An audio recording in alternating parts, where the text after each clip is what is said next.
Thank you, everyone, for joining us today on this panel discussion on the meaningful process of running a never-complete security program. I'm Sean Heidi from Cloud Security Alliance. I'm one of the technical research directors over at CSA, and I'm happy everyone could join us today. Very happy to have John and Jay with us on this topic discussion.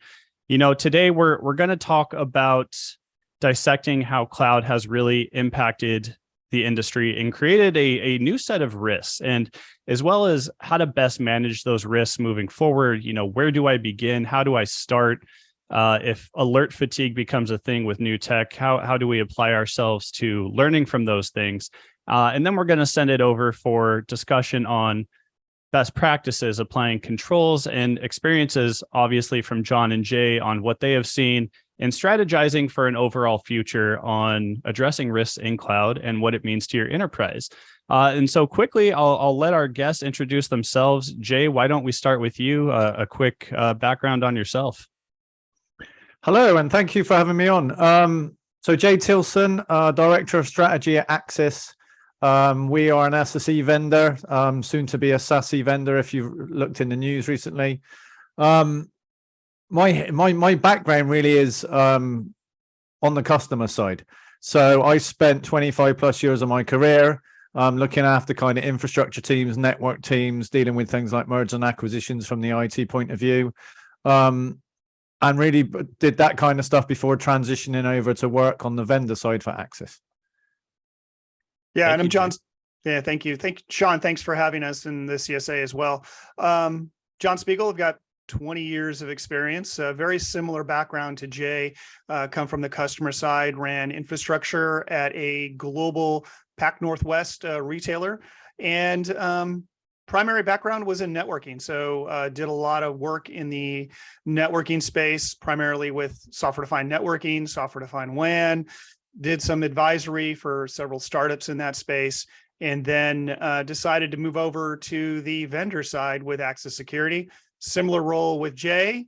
We work together on a regular basis, and also co-founded the SSE Forum, which is about advocating for SASE, SSE. We provide a vendor neutral approach. So that's about me. Awesome. And thank you so much to you both for joining us. I'm really looking forward to your expertise on the dissection of this panel. So let's just hop right in. And, you know, when we talk about the growth of cloud and associated risks, we got to start somewhere. And John, maybe we can start with you. You know, what have you seen as the top risks in 2023 when it comes to the cloud space and cloud's usage in the enterprise? I think really it's the same as always, whether it was on-prem, in the cloud, the risks are really the same.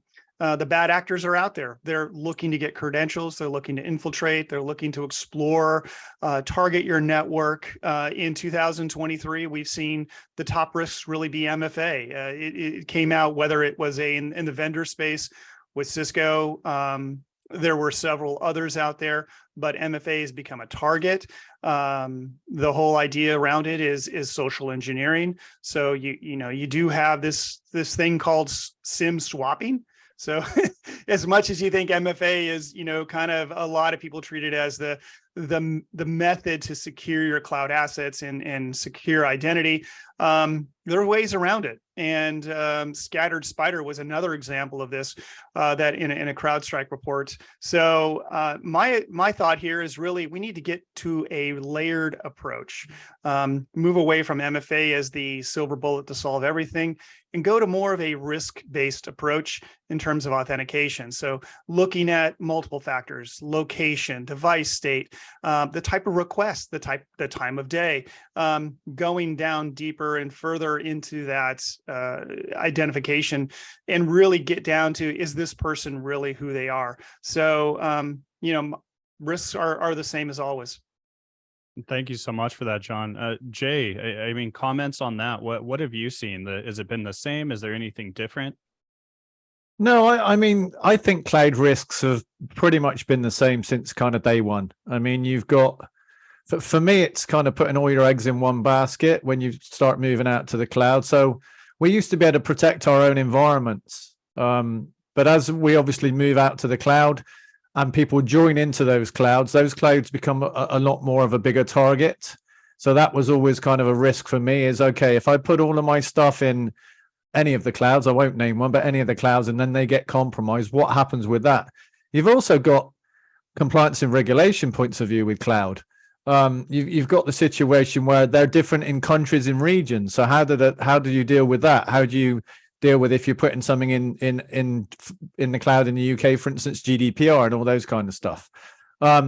You've also got, for me, kind of vendor lock-in situations, and for me that's a risk. Once you put things in the cloud, are you stuck there? I mean, you're certainly going to pay a lot of money to get it back out of the cloud, and if you want to move it from one to another, how are you going to do that? How does that work? That leads on to kind of a little bit of lack of control over your data, the visibility into it, where is it stored, those kind of things, visibility, measurability, those, and I guess kind of also integration. How do you connect everything together once it's in the cloud? I mean, we've gone from a world where you could walk down the corridor in most cases, open the door, go into your data center and kind of look after all of those tools. And now they're all over the place. They're in different places. You've got certain parts of the businesses signing up for SaaS type stuff and shadow IT stuff that you might not necessarily know about. So for me, I guess the biggest risk is understanding where all the data now belongs. It was hard enough. I've worked in legacy manufacturing companies. It was hard enough to know where your data was when it was on-prem. Now, where is it? How do you keep control of it? So for me, those are kind of the risks, and they're not new. I don't think any of this is particularly new, but the risks are still there, and maybe even increasing as we push more data and more applications to those cloud-based systems. Yeah, and one other thing I want to add too is another risk I've seen, and this one's been around. It's not really 2023, but it's this mentality of moving to the cloud. Some people approach it. They approach it with that lift and shift mentality, like, hey, we're moving from our on-prem data center to a co-location facility. And that is just the wrong approach. When you're moving to cloud, it's an opportunity to really rethink how you're doing things. It's an opportunity to look at different practices. Infrastructure as code is a great example of that. DevOps, which I know is getting hammered these days because everyone wants to be a platform engineer, but you've got to rethink how you move into the cloud. And just because you did it, successfully on-prem doesn't mean that that's the way you should do it in the cloud. And I think that's another area to really take a moment and pause, have a good discussion, bring in some outside points of view, and do it right. Absolutely. And John, I think that's a great point, is, you were addressing the on-prem in somewhat shape or manner is almost the same as cloud. It's just bringing in that new shared responsibility model. And I think, a lot of companies are perhaps overlooking it or making it more difficult than it needs to be, and not really understanding what is their ownership and what is the cloud service provider's ownership. And Jay, this actually comes to that vendor lock-in question, which, as a risk, I've seen this many, many times, and, not understanding the data, because if you leave a cloud application or a vendor, that data could still very well live in those servers. And so it's understanding on like a service level agreement layer, I guess I would say, what happens to our data after that? Are we allowed to dispose of it? Do you delete it? And things like that. And so this actually moves nicely into our next question. And Jay, I'll start with you on this. Have a lot of these risks occurred due to a management problem, or has this been more of a technology problem? That's a great question. I think the easy answer is both. I mean, you're going to have issues with lack of awareness, lack of understanding of the cloud. You're going to need to train people that they're certainly, I mean, the cloud's been around a long time now. I've never really liked the word cloud, but it's starting to grab a hold now, and people have definitely started moving towards it. But it was very much an unknown. I mean, how do you manage things in the cloud? How do you deal with password management? How do you deal with policies and procedures? And we talked a little bit about vendor tie-in, and now that's not a technology problem. That's a contract problem. That's a management problem. But you've also got the technology with the vulnerabilities in the cloud. I mean, it's new infrastructure. It's new software. You're going to have more exploits possibly available to hackers and compromise. So for me, it's a bit of a blend of both, and it's a lot about learning. When you outsource anything, like we've outsourced things to the cloud, you are reliant on contract management. You are reliant on those processes. You are reliant on trying to understand what those service providers are going to offer to you. And you've taken a lot of that away from internal staff, and you end up really with any form of outsourcing in a contract management position as well as a technology position. Obviously, things are done in the cloud different. You've got firewalls that are set up, you've got kind of routing set up, you've got all those kind of things.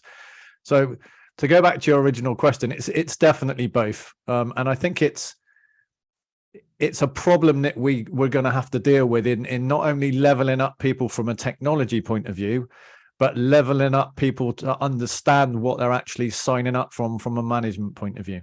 John, I don't know if you want to add to that.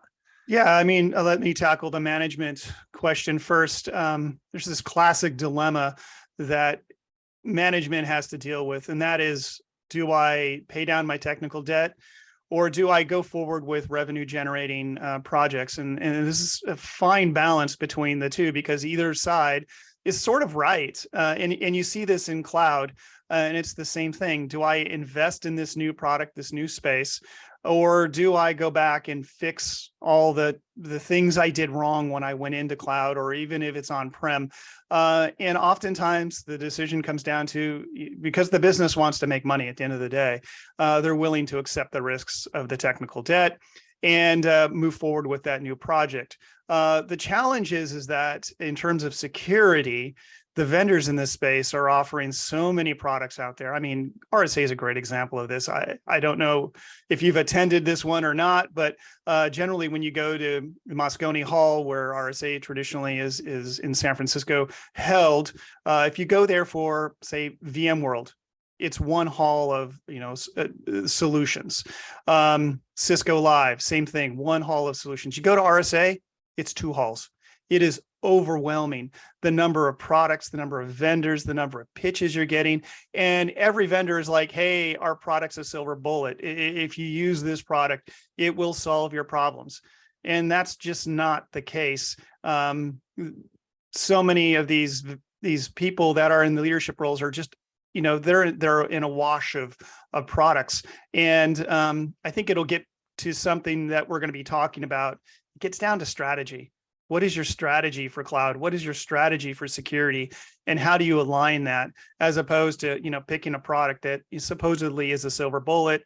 You pocket, maybe it works, maybe it doesn't work, you buy it, and then you find out, it only solves 60% of the problems that you were targeting for it. And then it ends up sitting on a shelf for 3 years until, you have another opportunity to renew the contract or get out of it. So it's both, to Jay's point.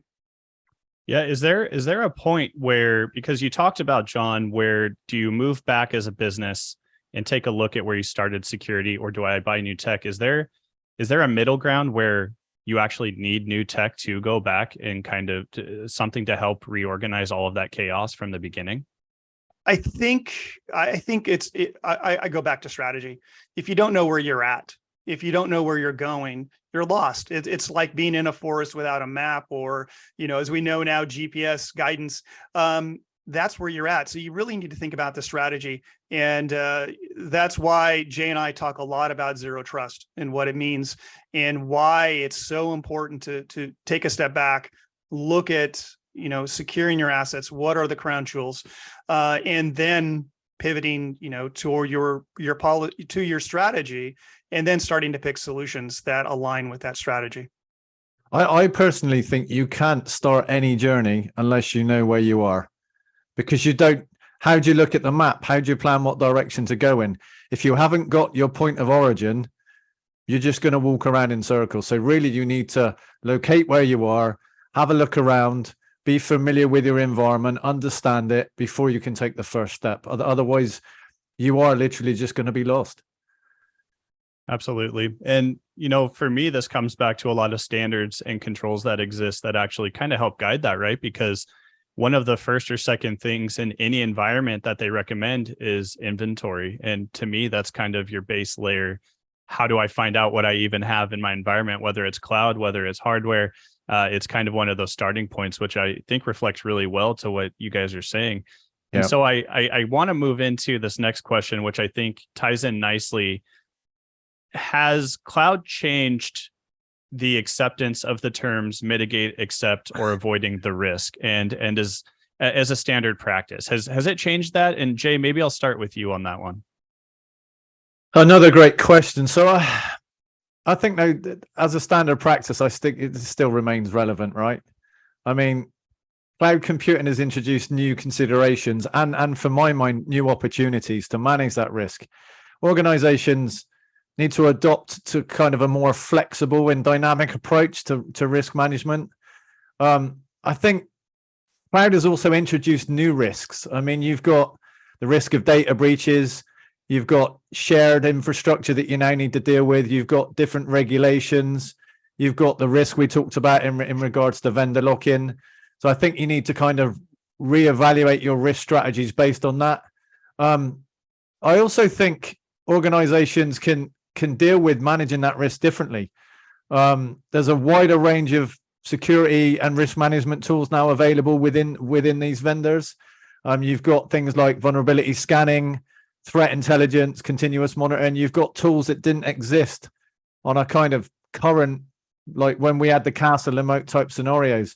So yes, I think those standard practices still remain, but we can, as we should with everything that comes along, we should look at more flexible and dynamic ways of dealing with it. And I think possibly that's what we haven't done up till now. I mean, I think people are starting to do it. But it's change. IT people fundamentally don't like change. We are very familiar with the tools we've used for the last 10, 15, 20 years. We've had those tools on-prem. We've learned to use them very, very well in most cases. But the world has changed. That kind of rug's been pulled out from under us. We're now living in a world where users, data, and applications are now everywhere. The cloud is really taken off. You've got private cloud, public cloud, hybrid cloud. You've got all these things. You've got SaaS. And it's an uncomfortable position, I think, for a lot of people to be in. I mean, I moved from technical roles many years ago and more into kind of managerial leadership roles. And I found myself under times of kind of great pressure going back and doing those technical roles, because without trying to sound arrogant, I knew how to do them. I could do them in my sleep. I'd spent 10, 15 years doing them. So moving forward and stepping into this new world is hard for people. They're inevitably going to want to do the things that they've always done because fundamentally they're rather good at doing them.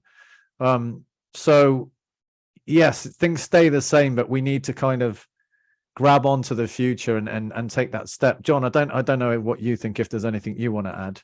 Yeah, when we made our leap into the cloud, the conversation that I had with my team was something along the lines of, hey, this is just like the transition from horses to cars.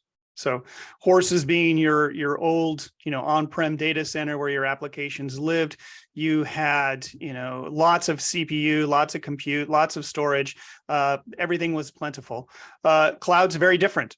It is about scarcity. It is about optimization. It is about a different way of constructing these applications and looking at them. We talked about mitigate, accept, avoid the risk. I look at this as a lot of companies did a lot of lifting and shifting. They thought, hey, what we're doing is we're basically pulling our servers, our VMs out of our data center. We're putting it into a new data center that's cloud-based. Maybe it's Azure, maybe it's AWS, and we're just going to do that. And we're going to treat it the same way. That's the wrong approach. You need to look at it as, hey, we're going into the cloud. We need to optimize things. We need to look at automation. We need to look at infrastructure as code. We need to rethink the way we approach security. Just because we did it, this method in on-prem doesn't mean it's going to translate to the cloud. A great example of that's budgeting.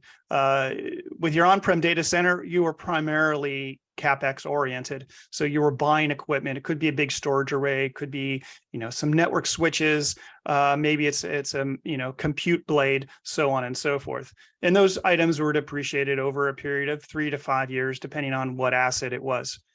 With cloud, that's different. It's OpEx. and OpEx, making that transformation from OpEx or CapEx to an OpEx role is difficult, and it's a different mindset for a lot of leaders out there that are so used to this CapEx heavy approach. So, what happened? People move their assets into the cloud, lift and shift. It got very expensive because, in that old data center, you could just run it. You could run the CPU. It was fine. It was paid for. In the cloud, that's not the case. It's, you're built on your usage patterns. And 100% use, 100% server on time, always being used, can get very expensive. And that's why we're seeing a fair bit of repatriation right now is people, early adopters are now saying, hey, this is getting expensive. We got to move it back.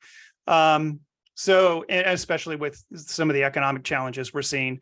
So I think it's just a different way of thinking. And for those out there that are resistant to change, you've got to become comfortable with these new techniques that are, to be successful in the cloud.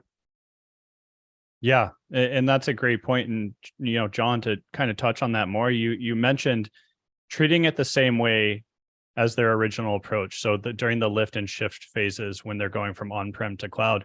And I think another part of that was a lot of companies giving a reliance on the cloud vendors to do the security for them, because there was an assumption like, hey, they have teams, they have these big data centers, they got to have some security, when in reality, as a customer, you really need to focus on yourself and understand what controls you can put in place, because the vendors won't do that for you. And this actually moves nicely into our next discussion topic on, John, which we had mentioned, strategy and cloud risk. And so I'd like to start with you on this.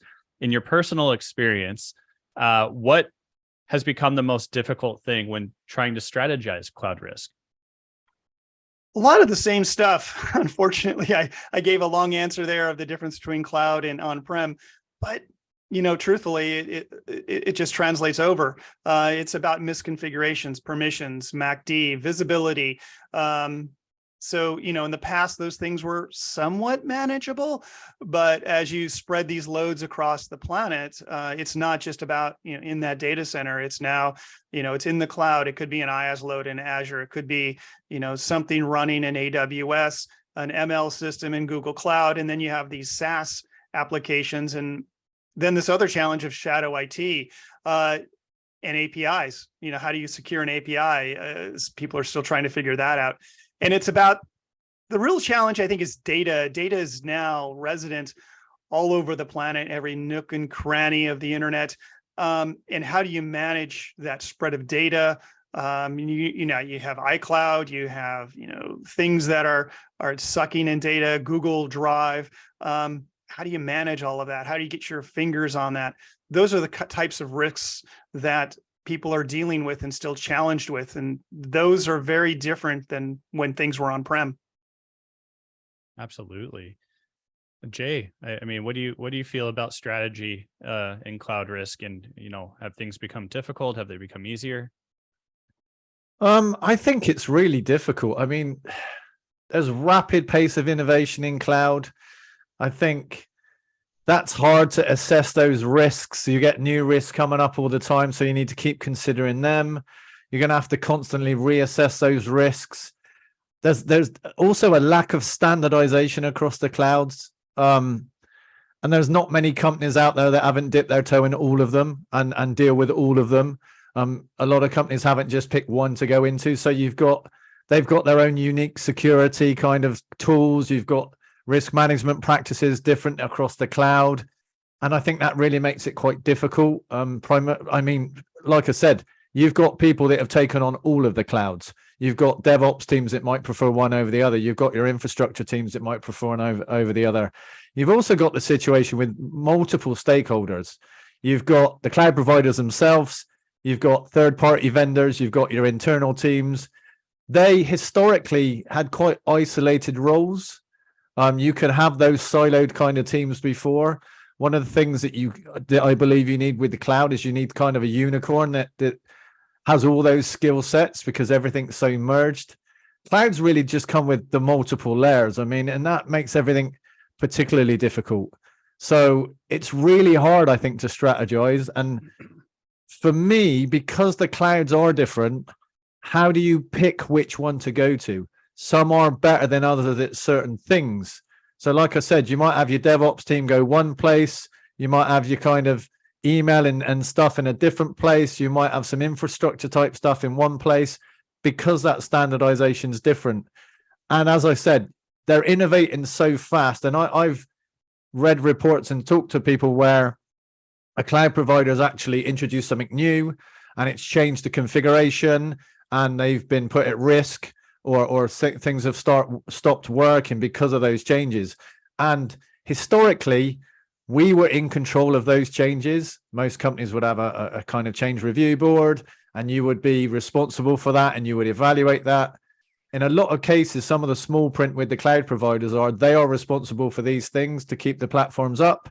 If they make a change because there's a security problem, which they're fixing all the time, you may have a problem. So for me, there are lots of risks with moving to the cloud. There are also lots of benefits as well. I don't want to be negative on the cloud, because there are lots of benefits, but you really do need to go in with your eyes open.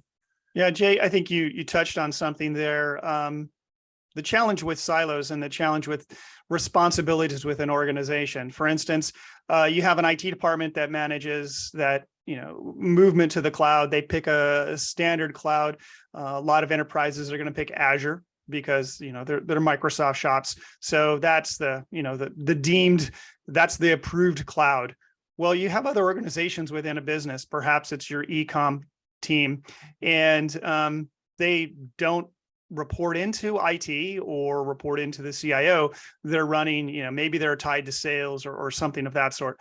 And as a result, they're building their own systems, and may choose AWS.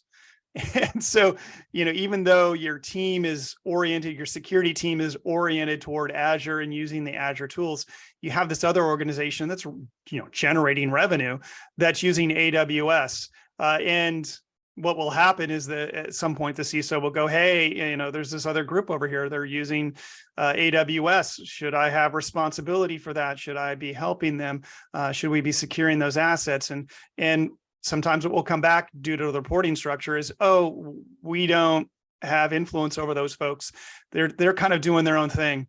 That's all great until there's an exposed S3 bucket, and then data leaks and so on and so forth. And then that becomes their responsibility. So I think even within a company, you've got some challenges of leadership having to say, hey, we're going to support multiple cloud, and we have to design toward that.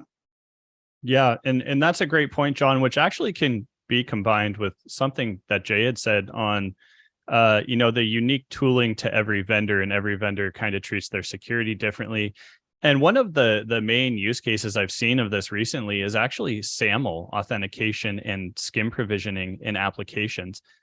Every single app is different in this approach, and there is not one solidified way that you can implement SAML for a company to push into Azure. They've done a nice job, don't get me wrong, at having a store and application library, but the ability to turn those things on is significantly different. One company says they do SCIM when it's not really passing any identities across the domains. And so that's kind of one of those things I think we're seeing, not even from a customer, from a vendor standpoint, there's a lot of silos in across cloud vendors. And yes, each one has kind of their own business plan, but in the end, this impacts organizations all the same. And so I think that's something that, maybe down the road we can get everyone on board with, is kind of aligning to things like that. And this actually moves nicely into another question I have. And John, I'll start with you. For applying controls in the cloud, we're talking about the risks. We're talking about, you started with multi-factor authentication. That's one of the main targets. That's one of the main focuses when moving to cloud. So most risks will generally be identity related or permission related, in my opinion. But what comes with this? Where do we start with applying controls in an enterprise space? Oh my gosh. This is a tough one. I mean, where do you start? Yeah, obviously identity is key, but I think it all comes back down to how you build these applications. You need to be transparent, and you need to, this is why I love infrastructure as code. It took me a while to kind of get on board with it, but it really exposes the configurations in a very visual way. And as well, everything becomes standardized. I think that's where I start. And I said it earlier, this is about moving from horses to cars. And you can't think like, hey, old Spot over here is great. I need to feed him, so on and so forth. He's our family horse, as opposed to a car, which, is different in the way you maintain it, the way you acquire it, the speeds it goes. You've got to look at it that way. And I think as you move into cloud, you've really, and this is probably beating the horse a little bit too much, but you've got to think differently. You've got to take these approaches, the DevOps approach, the platform engineering approach, infrastructure as code, those types of things, and create almost a different type of team as you move into cloud. So yeah, Jay, what do you think? I mean, there are so many risks associated with the cloud, and we alluded to it earlier, and we actually talked about going on a journey, and you need to know where you start before you can go on the journey. So do a risk assessment, understand what those risks are. You need to know what your basis is, and then once you've done that risk assessment, you then need to look at the map. And what I mean by that is you need to establish line of policies and procedures. Where are you going to go next?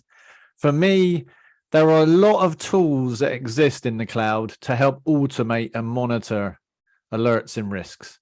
So use those tools. Have somebody that understands each one of those clouds. As we've said, they're different. Understand when those alerts come in. How are you going to deal with them? Develop that response plan. The same, I mean, none of this is really any different than we would have done on-prem. There's just more of it. So instead of it being in your data center, let's say you've got 3 different clouds. They've all got different ways of alerting you, different ways of monitoring, but you really need to start with that first step. Like, what are our most critical risks? How are we going to deal with them? And because we've talked about before, the cloud changes, there's that innovation, things are moving forward all the time. You're going to constantly need to keep an eye on what's going on. And that, in my mind, takes a different team. And we've mentioned that before. You're going to need somebody that understands a little bit of networking. You're going to need somebody that understands virtualization. I mean, one of the prime example I've got is many of us installed VMware. John probably did it. Then there was this thing called VM sprawl. Suddenly you've got the ability to create all these virtual machines, and you look at your infrastructure and you're like, why have we gone from having 10 physical servers to 400 virtual machines? And the answer was just because we could. Now, for me, the cloud's a bit like that. However, it costs money. Most of the time within your VMware environment, you could create another 20, 30, 40 virtual machines. Yes, it took up your storage, but you'd already spent the money. You'd already CapExed it. If you do something like that within the cloud, it costs money. So therefore, monitor that kind of stuff. So you're not only monitoring for security threats and security problems, but you need to monitor your usage. You need to understand how everything's connected. And I go back to what I say, do that risk assessment, understand where your problems may be, understand that this is a journey, a bit like zero trust, understand it is one step at a time, and constantly reevaluate those risks. Because what may have been a risk a month ago or a week ago may have changed because of innovation, because of changes in the cloud. Let me add one other thing too. I think it's an opportunity to get things right. Jay and I built a lot of systems in our past. We're honest, we made a lot of mistakes around how to secure that because, hey, the risks were different. You had to break through the corporate firewall, get in the network, so on and so forth. Moving to cloud, say you're moving an ERP system and you're like, hey, let's move this into a SaaS model, or you have another application. You're like, well, this would be great if we, microservices this application. It's an opportunity to get it right, an opportunity to insert security in a proper way, do micro-segmentation, start to create those watertight containers around these applications. So it becomes much more difficult to laterally move within your network and figure out where the weak points are, reduce that attack surface. So that's what I like, and I mentioned it earlier. thinking about strategy, thinking about how I could implement a zero trust approach to cloud. And it's not about boiling the ocean. I think people overthink a lot of things. It's just an opportunity to redo it and rethink it and hopefully do it in the right way.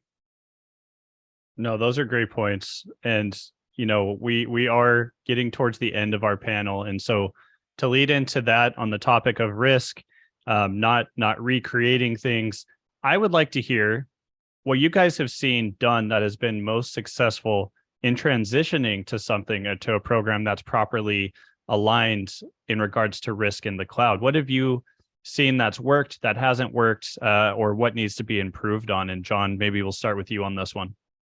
I'm going to say education. A lot of it happens even before you put pen to paper or your fingers to the keyboard and start configuring things. We went through a long journey as we approached cloud, and a lot of that was about educating people on what changes when you move to cloud, how you need to rethink how you put your teams together.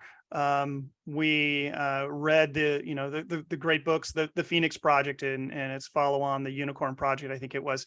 Another great book that helped us kind of put our teams together was Team of Teams.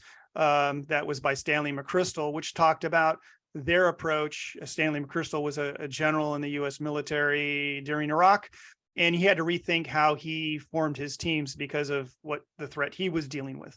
The same is true with cloud. Those old siloed groups of network, platform, so on and so forth don't work anymore. And Jay alluded to this. You need somebody who can think, in three dimensions. Think about the networking, think about the cloud, think about the security approach as well. And the other piece you need to do is you need to do outreach to the applications teams, because they're the ones really doing a lot of the work as you build these applications, and say, hey, maybe we used VMs in the past. That's not the right approach. Maybe we need to think about PaaS. Maybe we need to think about a SaaS application here. And this is how we secure it. So I think there's a lot more work you can do up front to make when you move into the cloud much easier and reduce that risk. Awesome. Jay, I mean, what have you seen that's been successful when transitioning to cloud and risk, or what hasn't been successful? I think there are a number of things. I mean, I agree with John that kind of cross-functional team. I mean, I've seen those cool teams called cloud centers of excellence, which is, I think, a bit of a buzzword of saying get your teams to work together and understand. I mean, bring those people together, like John mentioned. We've talked a little bit about it before. Use a risk-based approach. Be very aware that things change, so you want kind of continuous monitoring. I think I've seen work well. Monitor your cloud, monitor security threats, as we've talked about, monitor usage. One that we talk a lot about, me and John talk a lot about, is culture. Build a strong security culture. Have people understand, not just your IT team, not just the security team, but the whole business needs to understand. We are moving in this direction towards the cloud. These are the additional risks that this comes with, but also educate people on the power of the cloud. Explain to them why things are happening, why you're moving in that direction, and what the benefits are, so that when they understand the benefits, and they can also understand the risks. I think if you just kind of tell people, be worried about this, be worried about that, be worried about this, and you don't explain why, they're going to question, okay, well, why? If it's all negative, why? So make sure you give a balanced kind of approach. And engage with your cloud providers, those service providers that you're dealing with. I mean, you need to understand, you need to build those relationships, you need to align with their risks. I've seen people, and I've said on this call before, it's a contract that you are signing up to. A lot of this is now a management situation. It's not so much technical. There's a lot more paperwork that's going to need to be penned and understood. So make sure you create partnerships with your cloud providers, because fundamentally you're working hand in hand in protecting your data, your users, and your applications. So you really want to be able to approach them for questions. If there's any risks, you want them to be able to reach out and tell you. There's a lot of smoke and mirrors, unfortunately, in security. People aren't necessarily that forward in telling you, oh, we've had a problem. And there's legislation in place that means they have to, but you want to walk hand in hand in towards the cloud. Otherwise, it's not going to work. And Jay, I like that last point you just made about partnership, because I think that's something that's lost. If you know, again, going from the traditional point of view to cloud, in the traditional point of view, a lot of CISOs, CIOs, leadership, even procurement teams treated the vendor side with hostility in some respects. They're, the good guys versus the bad guys, and they're just trying to get a dollar out of us. When you move to cloud, I think that needs to change, because as Jay pointed out, is a lot of it is partnership, developing a good relationship with your account team, developing if you have the opportunity, a TAM, it can be extremely helpful, because in cloud, so much changes so quickly. If you're using PaaS, that service could change several times during the year, and there could be key features that you're not taking advantage of, or the changes in cost, how they're accounting for the service of this amount of CPU or this amount of storage. Those are critical items, and those TAMs can also help you and guide you to reduce your costs. So that, I think that partnership is a big call out for leadership. These were great points. And to wrap this up, gentlemen, the three things I kind of took from this was education and approach. So, siloed groups don't work anymore. Risk-based approach. So, building that culture, building that overall business model that can identify with security. And lastly, engage cloud providers, create those partnerships, and understand one another. And that wraps up this panel. I want to thank you guys for joining us and giving some really great insight into this discussion, and hopefully the viewers and listeners were able to take a thing or two from this. But I just want to say thank you, and I'm looking forward to the next time we can do this. Thank you very much. Thank you for having us on.